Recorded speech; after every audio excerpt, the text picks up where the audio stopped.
Hello दोस्तों, कैसे हैं आप सब। मैं हूं प्रणव और आप देख रहे हैं हमारा चैनल स्टडी 16 का यह डॉक्टर हरी सिंह और यूटीडी सागर का एंट्रेंस एग्जाम का लेक्चर 2 है। इससे पहले हमने लेक्चर 1 देखा था और उसमें प्रीवियस ईयर के पेपर देखे थे, काफ़ी क्वेश्चन सॉल्व किए थे, कैसे क्वेश्चन आते हैं, कॉन्स्टिट्यूशन या संविधान के ऑल क्वेश्चन देखे थे। हमने जाना था कि फंडामेंटल राइट किस पार्ट में है, डीपीएसपी किस पार्ट में है, या फंडामेंटल राइट किस देश से लिए गए हैं, मौलिक कर्तव्य किस देश से लिए गए हैं, और यह जाना था संविधान दिवस कब मनाया जाता है और रेगुलेटिंग एक्ट कब पारित हुआ था। ये सब क्वेश्चन प्रीवियस ईयर के थे, वो हमने जाने थे। और आज हम लेक्चर 2 देख रहे हैं। वो लेक्चर था स्पेशल ह्यूमैनिटीज और आर्ट्स बैकग्राउंड्स के लिए, लेकिन ये लेक्चर है यूजी एंट्रेंस टेस्ट 2020 के ऑल स्टूडेंट्स के लिए, मतलब अंडर ग्रेजुएट के ऑल विद्यार्थियों के लिए। तो यह वीडियो थोड़ी बड़ी होने वाली है, इसलिए आप लोग तैयार रहें और वीडियो को पूरा देखें। इस वीडियो में हम जानेंगे महत्वपूर्ण जीके क्वेश्चन, इसलिए और महत्वपूर्ण होती है क्योंकि आपने जो 10th और 12th तक की क्लासों में पढ़ा है उससे क्वेश्चन तो आते ही हैं, लेकिन एंट्रेंस टेस्ट का मतलब होता है कि उसमें कुछ अलग से नॉलेज के क्वेश्चन भी आते हैं, तो वही क्वेश्चन हम देखने जा रहे हैं। इसलिए यह वीडियो हर विद्यार्थी के लिए महत्वपूर्ण होने जाने वाली है। इसी के साथ साथ अगर आपने पहले वीडियो नहीं देखी तो हम थोड़ा रिवीजन करेंगे लेक्चर 1 की, लेकिन अगर आपने वो वीडियो नहीं देखी तो आप वो वीडियो देख लीजिए। इस वीडियो में हम थोड़ा रिवीजन करेंगे, जिन्होंने वो पिछली वीडियो देखी है कि उनका क्या रिवीजन है। और इस वीडियो में हम जनरल नॉलेज के क्वेश्चन देखेंगे, कुछ कॉन्स्टिट्यूशन के, करंट अफेयर्स के, हिस्ट्री के और काफ़ी सब क्वेश्चन देखेंगे। तो वीडियो को करते हैं शुरू। इससे पहले आप कर दीजिए चैनल को सब्सक्राइब। इससे पहले आप कर दें चैनल को सब्सक्राइब और दबा दें बेल आइकन। तो अब हम पिछली क्लास का थोड़ा रिवीजन करते हैं, जानेंगे रेगुलेटिंग एक्ट कब पारित हुआ था, फिट्स इंडिया एक्ट कब आया था, क्योंकि regulating act, fits India act या ये एक्टों से क्वेश्चन आते रहते हैं। वीडियो को हम कर रहे हैं शुरू। इससे पहले आप लाइक कर दीजिए, अपने क्वेश्चन आप कमेंट कर सकते हैं। कल हमने क्या क्या जाना था अब वो हम देख रहे हैं। कल हम लोगों ने जाना था कि रेगुलेटिंग एक्ट कब पारित हुआ था, तो रेगुलेटिंग एक्ट आया था 1773 में। रेगुलेटिंग एक्ट कब आया था? 1773 में। यह क्वेश्चन मैंने आपको बताया था कि डॉक्टर हरी सिंह और एंट्रेंस में पूछा भी जा चुका था। अब रेगुलेटिंग एक्ट पूछा गया था तो आगे किस प्रकार के क्वेश्चन पूछे जाएंगे, जैसे कि फिट्स इंडिया एक्ट कब आया था, तो फिट्स इंडिया एक्ट आया था 1784 में। ये क्वेश्चन आप नोट कर लीजिए क्योंकि ये काफी महत्वपूर्ण है, एंट्रेंस में पूछे गए हैं। तो फिट्स इंडिया एक्ट आया था 1784 में। इंडियन काउंसिल एक्ट पूछा जाता है कब आया था,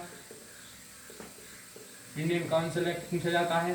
तो इंडियन काउंसिल एक्ट कई प्रकार के थे, तो जनरली 1909 वाला आता है, उसे क्या कहते हैं? 1909 वाले एक्ट को कहते हैं Minto Morley reform, Minto Morley reform.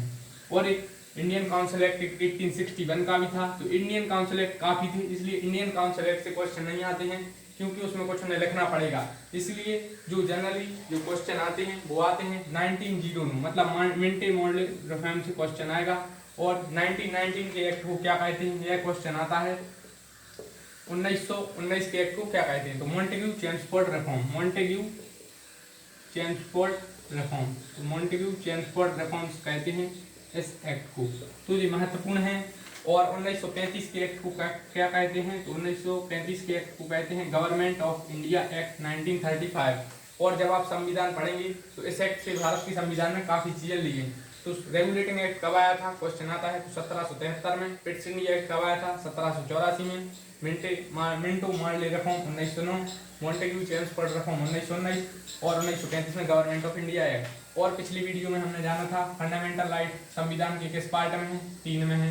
Fundamental duty किस पार्ट में है? 4A में है, 4A में मतलब। और डीपीएसपी किस पार्ट में है? जिन्हें directive principle of state policy कहते हैं, वो पार्ट 4 में है। तो ये सब हम जान चुके हैं।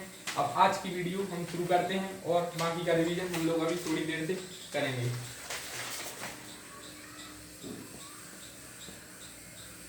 आज हम जनरल नॉलेज के काफी महत्वपूर्ण क्वेश्चन देखेंगे। तो सबसे पहला क्वेश्चन है कि किस एक्ट में बंगाल के गवर्नर जनरल को भारत का गवर्नर जनरल बना दिया गया।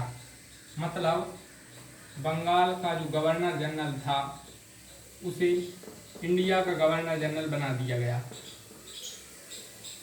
क्वेश्चन आपके लिए ऐसा आएगा कि बंगाल के गवर्नर जनरल को इंडिया का गवर्नर जनरल बना दिया गया किस एक्ट में? आपके ऑप्शन रहेंगे 1833, 1773, 1858 और एक और कुछ।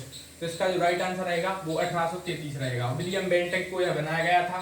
क्वेश्चन आएगा कि कब बंगाल के गवर्नर जनरल को इंडिया का गवर्नर जनरल बना दिया गया, और इसके ऑप्शन रहेंगे 1833, 1773, 1858। तो आपको पता है 1773 में क्या आया था, रेगुलेटिंग एक्ट आया था। इसका राइट आंसर है 1833। कौन था इंडिया का पहला गवर्नर जनरल, तो यह क्वेश्चन भी आ जाता है, तो वो थे विलियम बेंटिक। तो इस प्रकार से यह पहला क्वेश्चन हो गया। अब हम लोग देखेंगे नेक्स्ट क्वेश्चन। नेक्स्ट क्वेश्चन है कि 1857 की स्वतंत्रता का प्रतीक क्या था। 1857 की, ये स्वतंत्रता नहीं है, स्वतंत्रता आंदोलन था। इसका प्रतीक क्या था। 1857 का स्वतंत्रता आंदोलन का प्रतीक क्या था, तो इसका प्रतीक था कमल और रोटी। यह क्वेश्चन कई बार पूछा जाता है, तो आप इसको पॉइंट आउट कीजिए। 1857 के स्वतंत्रता संग्राम का जो आंदोलन हुआ था उसका प्रतीक क्या था, तो कमल और रोटी था। नेक्स्ट क्वेश्चन है कि भारत की आज़ादी के समय इंग्लैंड में किस पार्टी की सरकार थी। ये one of the important question as far as the doctor Hari Singh और entrance is concern, so you have to understand. ये काफी महत्वपूर्ण क्वेश्चन है, कई बार यह पूछा जा चुका है, और तो और यह पीएससी जैसे एग्जाम में पूछा जा चुका है कि भारत में मतलब 1947 में, भारत में आज़ादी या 1947 के समय इंग्लैंड में किस पार्टी की सरकार थी। तो इंग्लैंड में जो सरकार थी वो थी लेबर पार्टी। लेबर पार्टी की सरकार थी। कौन सी पार्टी की सरकार थी जब भारत आजाद हुआ था 1947 में इंग्लैंड में, तो लेबर पार्टी की सरकार थी।